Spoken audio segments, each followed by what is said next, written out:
بسم اللہ الرحمن الرحیم۔ السلام علیکم۔ روزانہ واقعات سننے کے لیے اس چینل کو سبسکرائب کریں۔ ام سلمہ رضی اللہ عنہ کہتی ہیں کہ جب ابو سلمہ رضی اللہ عنہ کی آنکھیں موت کے وقت پتھرا گئیں تو رسول اللہ صلی اللہ علیہ وآلہ وسلم تشریف لائے اور اپنے ہاتھ سے ان کی آنکھیں بند کیں اور پھر فرمایا، جب روح قبض کی جاتی ہے تو اس کی بینائی بھی روح کے ساتھ چلی جاتی ہے۔ ابو سلمہ رضی اللہ عنہ کے گھر والے یہ سن کر سمجھ گئے کہ ابو سلمہ رضی اللہ عنہ کا انتقال ہو گیا اور وہ رونے لگے۔ آپ صلی اللہ علیہ وآلہ وسلم نے فرمایا، اپنے نفسوں پر بھلائی کے سوا اور کوئی دعا نہ کرو، اس لیے کہ اس وقت جو کچھ تمہاری زبان سے نکلتا ہے فرشتے اس پر آمین کہتے ہیں۔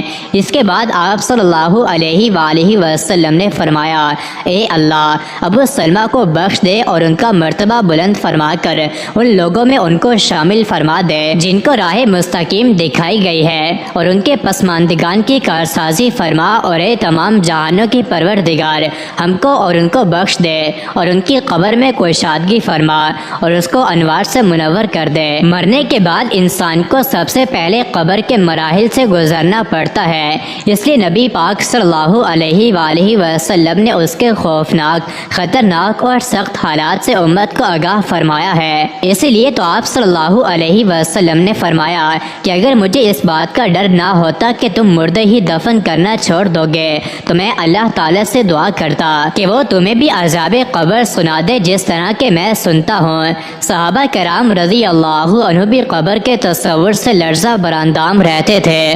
بے شک رسول اللہ صلی اللہ علیہ وآلہ وسلم نے ارشاد فرمایا کہ قبر آخرت کی منزلوں میں سے پہلی منزل ہے، بس جس نے اس منزل سے نجات پائے اس کے بعد کی منزلیں آسان ہوں گی، اور جس نے اس منزل سے نجات حاصل نہ کی اس کے بعد کی منزلیں سخت اور دشوار ہوں گی۔ رسول اللہ صلی اللہ علیہ وآلہ وسلم نے ارشاد فرمایا کہ میں نے کبھی کوئی منظر قبر سے زیادہ سخت نہیں دیکھا۔ حضرت ابو ہریرہ رضی اللہ عنہ فرماتے ہیں کہ رسول اللہ صلی اللہ علیہ وآلہ وسلم نے فرمایا کہ مردہ کو جب قبر میں ڈال کر لوگ واپس آتے ہیں تو وہ ان کے جوتوں کی آواز سنتا ہے۔ اگر وہ مردہ مومن ہوتا ہے تو نماز اس کے سر کے پاس، روزہ اس کی دائیں جانب، زکوٰۃ اس کی بائیں جانب، اور دوسرے نیک اعمال، صدقہ و خیرات، صلہ رحمی اور لوگوں سے اچھا سلوک وغیرہ اس کے پاؤں کے پاس آ جاتے ہیں۔ جب اس کے سر کی طرف سے کوئی آتا ہے تو نماز اس کے قریب آنے سے روکتی ہے، اس کی دائیں جانب کوئی آتا ہے تو روزہ اس کو اپنے قریب آنے سے روکتا ہے اور آڑ بن جاتا ہے، اور جب بائیں جانب سے کوئی آتا ہے تو زکوٰۃ راستہ روک لیتی ہے اور اس کو قریب آنے سے روکتی ہے، اور جب اس مردے کے پاؤں کی طرف کوئی آتا ہے تو اس کے نیک اعمال یعنی صدقہ و خیرات، صلہ رحمی اور لوگوں کے ساتھ حسن و سلوک وغیرہ آڑ بن جاتے ہیں۔ پھر اس سے کہا جاتا ہے کہ بیٹھ جاؤ، چنانچہ وہ بیٹھ جاتا ہے اور اس کو سورج ایسے دکھائی دیتا ہے جیسے غروب ہونے کو ہے۔ پھر اس سے کہا جاتا ہے کہ تم اس شخص کے بارے میں جو تم میں معبوس ہوا تھا کیا کہتے ہو اور اس کے متعلق کیا گواہی دیتے ہو؟ وہ کہتا ہے، مجھے ذرا نماز پڑھ لینے دو۔ اسے کہا جاتا ہے کہ تم عنقریب یہ کام کر لو گے، پہلے اس سوال کا جواب دو کہ تم اس شخص کے بارے میں جو تم میں معبوس ہوا تھا کیا کہتے ہو اور کیا گواہی دیتے ہو؟ وہ کہے گا، یہ محمد صلی اللہ علیہ وسلم ہیں، میں گواہی دیتا ہوں کہ وہ اللہ کے رسول ہیں، اللہ تعالیٰ کے پاس سے دین حق لے کر آئے۔ اس سے کہا جائے گا کہ اسی بات پر تم زندہ رہے اور اسی پر تمہاری موت آئی، اور انشاءاللہ اسی امر پر تم زندہ کر کے اٹھائے جاؤ گے۔